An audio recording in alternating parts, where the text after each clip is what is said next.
Most leadership advice today is just secretly telling you to be a terrible person. They tell you to be tough but fair, or hold the bar high, or do whatever hustle you need to do in order to get the end results that you need to. But that's just code for driving people into a state of fear. And that is such a quick way to burn your people out. What if the most effective, respected, and highest performing leaders were actually the kindest leaders? As a leadership coach who has worked with high performing teams, I've seen it firsthand where that high performing leader is high performing because kindness helped to fuel their leadership. And today, what I'm going to do is show you the 3 mindset shifts that you need to make in order to get twice the results in half the time. This is how you actually gain genuine respect when you're building a team that would go to great lengths for you, not because they're afraid of you, but because they actually believe in you. And I speak from experience because I have been blessed with amazing leaders who I know would go the distance for me and would move mountains for me. And in turn, I have that same energy back. I want to be able to perform well and make the impossible happen. And it's because of that mutual respect and kindness and caring that really made that difference. So let's begin. The kinder that you are as a leader, right, the better your team may be.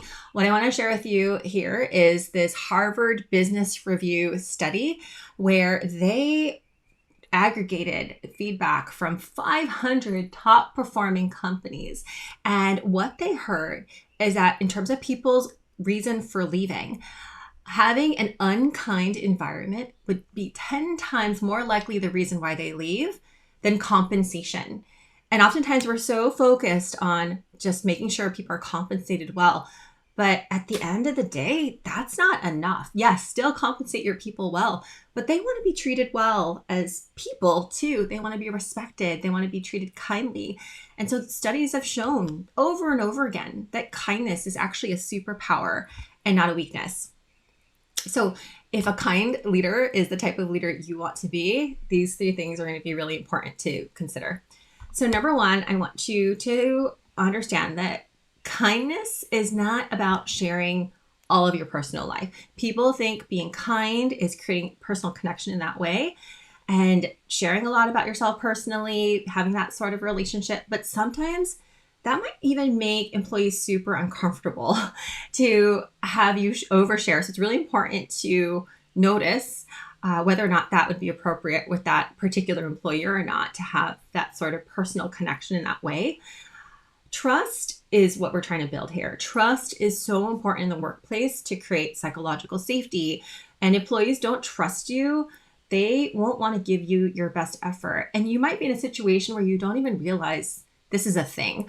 I know early on in my career, I took a leadership assessment and I got feedback from multiple leaders on the team.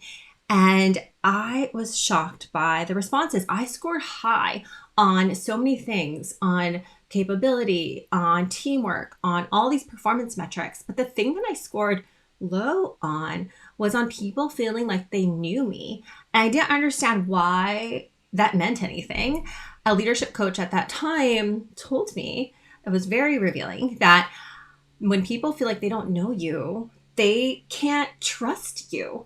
And so making sure that people actually know something about you. I thought back then saying hi and good morning and how are you was being kind. That was being nice. That was being polite.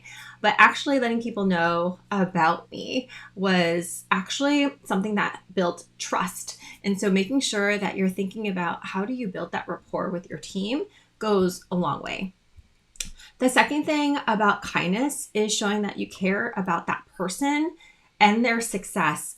So that means you're actually putting in the effort to develop your team. That might mean looking at what the career trajectory is for that person, making sure that they're well compensated, making sure that they have whatever training that they might need to be successful, that you have an understanding about what might be getting in the way of their performance. That is kind. That is showing that you care. people oftentimes feel like they are not being developed by their employer. They're not being developed by a company. They're not being developed by their leader. And that their leader, therefore, doesn't care about their career progression, doesn't care about them growing. And being in that sort of environment leads employees to start looking for other opportunities. And especially for those high performers that you want to retain, you want to think about, how do you keep them engaged? How do you keep them interested in the job? How do they keep growing, especially if they have that opportunity to continue expanding in their responsibilities and you see their capabilities as something that can go far beyond where they currently are? So if that's the case, kindness is really important to show here through showing that you care, that you want to develop your team.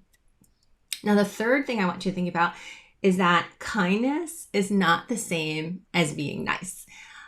Being nice is great, but being kind is more powerful. I want you to differentiate the two. So kindness is about being authentic. It's about doing the right thing. Nice is being polite. Nice means sometimes you don't say the hard thing, that you are trying to make sure people get along. You don't call out the poor behavior that's happening, or if you are noticing something that shouldn't be happening. Being kind means that you actually act in integrity. It means that you actually say the hard things. You give people the hard feedback. So if an employee is not performing to expectation, being nice would be letting that employee think they're doing well. And maybe at the end of the year, when it's time for evaluations, you mention it. Being kind is giving that employee constructive feedback and helping them figure out how can they address whatever that gap might be. So for instance, being kind in this manner might be saying something like, hey, Jim, I am noticing that you have missed deadlines for the past 3 weeks. What's going on? Having that inquiry, having that curiosity is much more kind than saying something like, hey, Jim, you're not performing. We're going to be cutting your bonus if that's not going to be something you can do. And so let's get it together, right? One is going to be in a situation where they feel like you care and you are helping them to problem solve if there is a barrier that's preventing them from hitting expectation. The other is a threat. And people usually don't do their best jobs if they're in a constant state of fear and feeling like their job is constantly threatened. So being able to have those conversations in a way that are productive, in a way that you are tackling the issue where you're approaching it with curiosity, is so powerful and in being a kind leader. Now, kindness isn't a weakness as a leader. I think oftentimes you hear about like the hustle culture and people being hard and tough and firing, and that's part of it.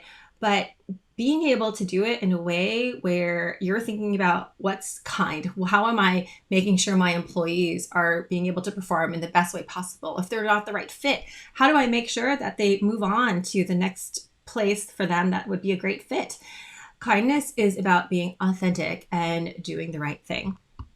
It shows humanity, it builds loyalty, and a lot of it is being able to have really difficult conversations and being able to help your employees to have those really difficult conversations as well. So in the next video, what I want to do is go over with you how you can help your employees to navigate those hard conversations. I'll see you there.